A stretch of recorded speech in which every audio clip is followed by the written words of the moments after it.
دوستگلم، امیدوارم که حالتون خوب باشه. امروز میخوایم با هم دیگه یه بافتی بزنیم برای لبه پایین لباسامون. شبیه این توریا هست، این لبه های که برای پایین لباس استفاده میشه. ما میخوایم با کانوا ببافیم که میتونیم برای لبه های برای لبه یقه استفاده کنین، لبه آستین، پایین کت میتونی استفاده کنی، همچنین برای کوسن، برای مثلا بالش، برای جایی که میخواین استفاده کنین. کاربردهای زیادی داره. خب ما میتونیم اگه لباسامون قلاب بافی شده هست، ما دیگه همونجا یه تیکه بهش وصل میکنیم. حالا یه دونه شلوار دارم درست میکنم، یه دونه پیرن و شلوار هست که لب دوزی هست، یه تیکه که وصل میشه، تو آموزش اون بهتون میگم. حالا برای امروز، برای وقتی که ما میخوایم به لباس پارچه‌ای اینا رو وصل کنیم، این بافتا رو، اینکه اینا رو باید ببافیم، این حالت‌ها رو از اینا، و بعد با نخ و سوزن وصل کنیم. خب اگه کانوایی هم که استفاده میکنین کانوای ظریف باشه و حالت ابریشمی داشته باشه، سیلک افکت داشته باشه، یعنی حالت براق باشه و نازک باشه، شاینی باشه. همچین کانواهایی خیلی کارو خوشگل میکنه و ظریف باشه و سایز قلاب کوچیک هم نیاز داشته باشیم، هم خوشگل تر میشه. من اون کانوای اونقدر ریز ندارم و سایز کانوام یه کانوای متوسط، یه ذره از متوسط کمتر هست و با این میخوام ببافم، ولی قلابم و سایزش آوردم پایین‌تر، 2.5 گذاشتم که کارم ظریف در بیاد. ولی خب اگه شما داشته باشین با نخ ظریف‌تر کار هنوز شیک‌تر در میاد، ولی اگه نه با همین هم باز کار خوشگل در میاد. خب اول یه گره میزنیم به این صورت، قلاب فرو میکنه، حالا ضربدری قرار دادم، نخ از اینجا میگیرم میارم بیرون. خب ما زنجیره میزنیم به اندازه بلندی کارمون. اگه میخوایم برای پایین مثلا لباس بلوز استفاده کنیم، متر رو میذاریم پایین بلوز، اندازه گیری میکنیم و به اون اندازه به اضافه 2 سانتی متر زنجیره میزنیم. این 2 سانتی متر رو برای این میزنیم که اگه کارمون جمع میشه دیگه این برسه پایین لباسمون و یه ذره ممکنه کار جمع بشه. ولی خب اگه اون قدر هم جمع نشه، باز برای دوخت ما تنظیمش کنیم. ولی خب برای پایین کت و اینا 2.5 سانتی متر اضافه تر زنجیره میزنیم که کارمون جمع. ولی برای آستین، مثلا برای مش آستین که خیلی گشاد نیست، 1 سانتی متر اضافه تر باشه اندازه است. و تعداد زنجیرهایی که ما میزنیم مضربی از عدد 6 باشه به اضافه 3. یعنی چی؟ یعنی اگه به عدد رو بر 6 تقسیم کنیم 0 به دست بیاد. خب من 48 تاش میکنم که 6 هشتا میشه 48 تا. الان بر 6 بخش پذیر، 3 تا دیگه بهش اضافه میکنم، 1 2 و 3. خب به این صورت. حالا میخوایم این رج رو پایه متوسط ببافیم. برای شروع رج 1 2 3 تو زنجیره سوم، 1 2 3 تو زنجیره سوم پایه متوسط میبافم. توی همه این زنجیره ها پایه متوسط میبافم تا آخر رج که میشه تعداد 49 تا زنجیره. ما 51 زنجیره زدیم، 2 تاش برای اول کار که ما میخواستیم پای متوسط ببافیم، برای بلندی کار رفت که جزو بافت حساب نمیشه، یعنی تا آخر که ببافم میشه 49 تا پایه متوسط. خب من این رج بافتم. این لباسی هم هست که قبلا درست کرده بودم و یه تیکه پایین کارم این بافت تزیینی حاشیه کار رو زده بودم. دقیقاً همین چیزی هست که امروز دارم درست میکنم. من اینو قبلا بهش وصل کرده بودم، به این صورت هستش و امروز داریم جدا میبافیم که مثلا بخوایم به لباس پارچه‌ای وصل کنیم. خب رج اولو بافتم، کارو برمیگردونم. نمیخواد یه زنجیره بزنیم. توی زنجیره اول یه دونه پایه کوتاه میبافم به این صورت. الان من 3 تا زنجیره میزنم، 1 2 و 3. 2 تا خون. ما 2 تا کار میتونیم انجام بدیم. اینجا میتونیم فضایی که رها میکنیم یکی باشه یا 2 تا باشه.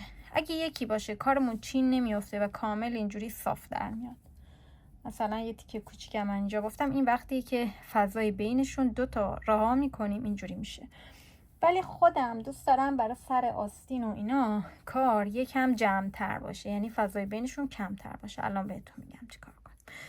اگه بخواین یه ذره جمع، حالت بیشتر، اینا حالت چینتر باشه، به جایی که 2 تا حفره راه کنیم، 2 تا راه کنیم، یه دونه راه میکنیم اگه بخواین بیشتر باشه. ولی اگه بخواین کاملا صاف باشه، مثل لبه این باشه، 2 تا رها میکنیم، یعنی فضای بین 2 تاست. خب من الان میخوام یه ذره اینا چین چینی بشن و یه دونه رها میکنم. الان یه دونه اینجا این پایه رو رها میکنم، رو پایه بعدی یه دونه پایه بلند، یه زنجیره و یه پایه بلند دیگه توی همون پایه میبافم. دوباره 1 2 3 تا زنجیره میزنم، یه دونه خونه اینجا یه دونه رو رها میکنم، توی بعدی پایه کوتاه میبافم. دوباره 3 تا زنجیره میزنم، 1 2 و 3. اینجا یه پایه رها میکنم، تو پایه بعدی یه پایه بلند، یه زنجیره و یه پایه بلند میبافم. اینجوری یکم حالت چین چینی میفته، یعنی انگار حالت افزایشی داریم. ولی اگه افزایشی نمیخواین، کاملا صاف میخواین، به جایی که من اینجا دارم یکی رها میکنم، شما 2 تا رها کنین. خب دوباره 3 تا زنجیره میزنیم، یه دونه اینجا پایه رها میکنم، تو پایه بعدی پایه کوتاه میبافم. دوباره 3 تا زنجیره میزنم، 1 2 3، یه پایه رها، پایه بعدی توش یه دونه پایه بلند، یه زنجیره و یه پایه بلند دیگه توش میبافیم. این همون بافت هفتی هست یا وی، شبیه وی هست و هفت ایرانی. یه دونه از پایه ها توش وی میبافیم، پایه بعدیش توش پایه کوتاه. کار با پایه کوتاه شروع میشه، با پایه کوتاه تموم میشه. پایه کوتاه وی، پایه کوتاه وی، پایه کوتاه وی. الان بینشون هم 3 تا زنجیره است، 1 2 و 3. الان وی رو زدم، یه خونه رها میکنم، توی بعدی پایه کوتاه میبافم. دوباره 1 2 3 تا زنجیره میزنم، یه پایه رها میکنم، تو پایه بعدی بافت وی میزنم یا همون هفتی، یه پایه بلند، یه زنجیره و یه دونه هم پایه بلند. الان این کاری که من افزایشی دارم برای لبه آستین و شلوار و اینا خیلی کار قشنگ در میاد، چین چین میشه. ولی برای پایین کار که بخواین صاف باشیم، به جایی که من یه خونه اینجا یه پایه رو دارم رها میکنم، بین اینا یه پایه رها کردم، شما 2 تا پایه رها کنین، کار به این صورت صاف در میاد. با آخر رج رسیدم، دوباره 3 تا زنجیره میزنم، یه پایه رها، تو پایه آخری که اینجا هست پایه کوتاه میزنیم. با پایه کوتاه شروع شد، با پایه کوتاه تموم شد. حالا رج سوم و رج آخر کار رو برمیگردونم، توی اینجاها پایه وصل میزنم تا برسم به اون پایه بلند اولی. 2 و الان رسیدم به پایه بلند اولی. خب بعد یه پایه وصل رو پایه بلند اولی زدم، حالا میرم تو فضای بین زنجیره ها، این فضای وی، یه دونه پایه کوتاه میبافم، 5 تا زنجیره، 3 4 و 5. 5 تا زنجیره که زدم برمیگردم توی همون فضا، یه پایه کوتاه میبافم. الان 7 تا زنجیره میزنم، 3 4 5 6 و 7 و برمیگردم توی همون فضای وی که زده بودم، یه پایه کوتاه دیگه میبافم. دوباره 5 تا زنجیره میزنم، 3 4 5 توی فضای وی، یه دونه پایه کوتاه. الان 3 تا زنجیره میزنم، 1 2 3 و میرم روی وی بعدی، بافت هفته بعدی، این پایه کوتاه رو رها میکنم، رو وی بعدی یه دونه پایه کوتاه میبافم. 5 تا زنجیره میزنم، 3 4 5 و روی همون وی یه دونه پایه کوتاه میبافم. دوباره 7 تا زنجیره، 3 5 6 و 7 تا زنجیره، همونجا یه دونه وی، یه دونه پایه کوتاه میبافم. دوباره 5 تا زنجیره، 3 4 5 برمیگردم تو فضای زنجیره وی، یه دونه پایه کوتاه میزنم. کار به این صورت در میاد. الان کارم حالت بیشتر به هم نزدیک هست وقتی که فضای بین ویا رو من یه دونه پایه رها کرده باشم.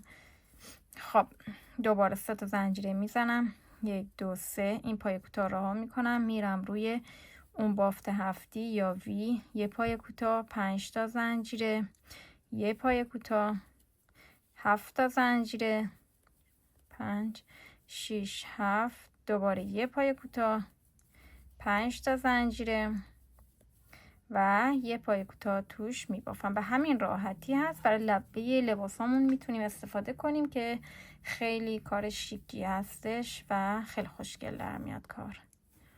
5 یه پایه کوتاه، 7 تا زنجیره، 3 4 5 6 و 7 یه پایه کوتاه، 1 2 3 5 و یه دونه هم پایه کوتاه. دوباره 3 تا زنجیره میریم روی پای کوتاه راه، میریم رو بافت هفته بعدی، پای کوتاه 5 تا زنجیره، پای کوتاه دوباره 7 تا زنجیره،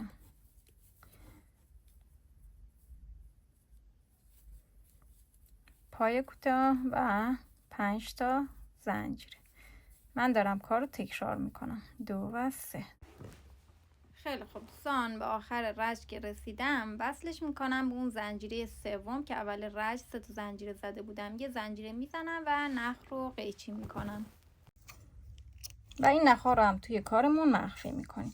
خب الان ببینید این برای لبه های آستین، من یه دونه رو اینجا جا گذاشتم اونجوری شده. این برای لبه های آستین خودش رو گرد کرد. برای حتی برای پایین لباس هم میتونین چین چینی میشه، خیلی باز کار خوشگل میشه، اینجوری جمع میشه. ولی خب بازم میگم اگه دوست نداشته باشین چین چینی باشه، فضای بین اون وی رو دوتا میذارین. خب ببینید لباس من خودش از قبل از اینا خودش وصل هست، ولی بخوایم برای مچی لباساتون استفاده کنین اینو میذارین این زیر و با نخ و سوزن میبافین و کار خیلی خوشگل به این صورت هست. امیدوارم که دوستش داشته باشین. اگه دوست داشتین منو هم لایک و سابسکرایب کنین. من چند تای دیگه از این آموزشات دارم که لبه دوزی از خیلی کارهای خوشگلی هست و همه رو براتون میذارم. اینو با نخ و سوزنم میتونین به هر جای کار به لبه یقه وصل کنین، خیلی خوشگل میشه. خیلی ممنونم ازتون. خداحافظ.